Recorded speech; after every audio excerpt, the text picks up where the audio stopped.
House Minority Leader, Democratic Congressman Hakeem Jeffries of New York. Thank you so much, Congressman, for being on the show this morning.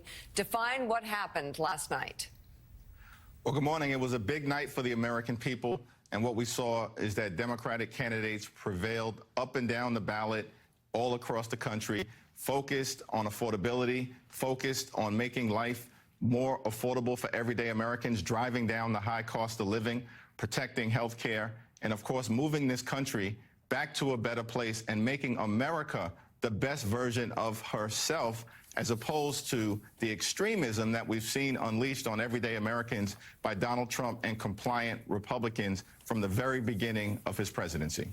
Leader Jeffries, good morning. We've had you on the show and many Democrats on the show over the last year, let's call it, after Donald Trump returned to office, wondering about what Democrats' message should be, how they got in this place, how did Donald Trump win again? And we saw it play out yesterday, and understanding that the message in every state and every race and city is a little bit different. But as you wake up this morning with these sweeping wins really across the country, what is now the Democratic message going forward to the midterms a year from now?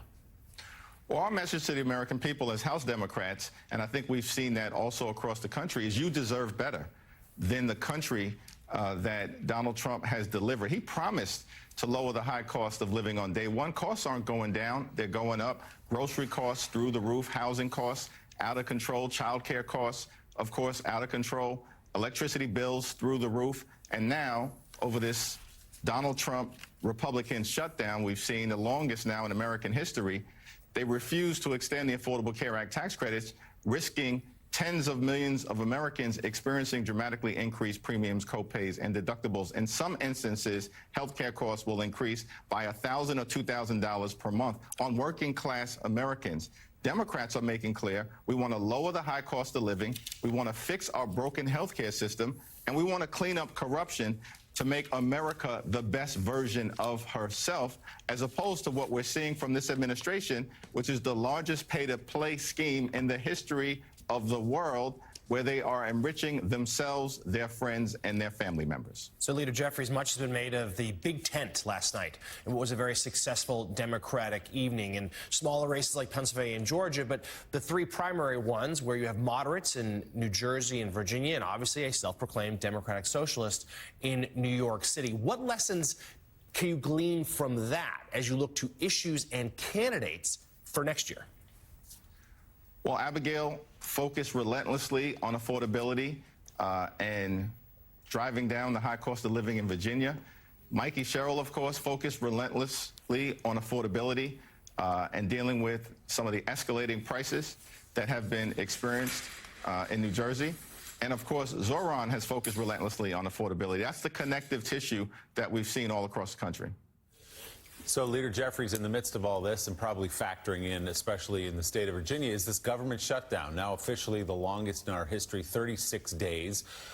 There's been some talk, but we've heard this before, about behind-the-scenes negotiations, that now the two sides perhaps are willing to come to the table and get people back to work, get SNAP benefits back into people's hands. What is the state of the negotiation over this shutdown? Well, our position as Democrats remain clear. We need to reopen the government. We want to find a bipartisan path forward to enact a spending agreement that actually makes life better for the American people, including dealing with the fact that America is too expensive right now, and we have to also decisively address the Republican health care crisis. We've repeatedly maintained as Democrats that we will sit down with anyone, anytime, any place, either on Capitol Hill or back at the White House, in order to do what is necessary to end this Trump Republican shutdown. But unfortunately, Republicans have continued to take a my way or the highway approach. That's what they did in their one big ugly bill. Largest cut to Medicaid in American history, ripped food out of the mouths of children, seniors, and veterans, with a $186 billion cut to SNAP. They did that in July.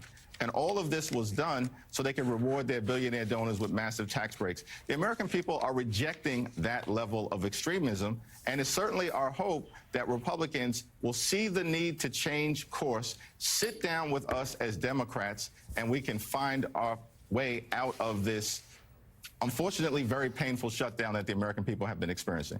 House Minority Leader, Democratic Congressman Hakeem Jeffries of New York, thank you very much for being on the show this morning.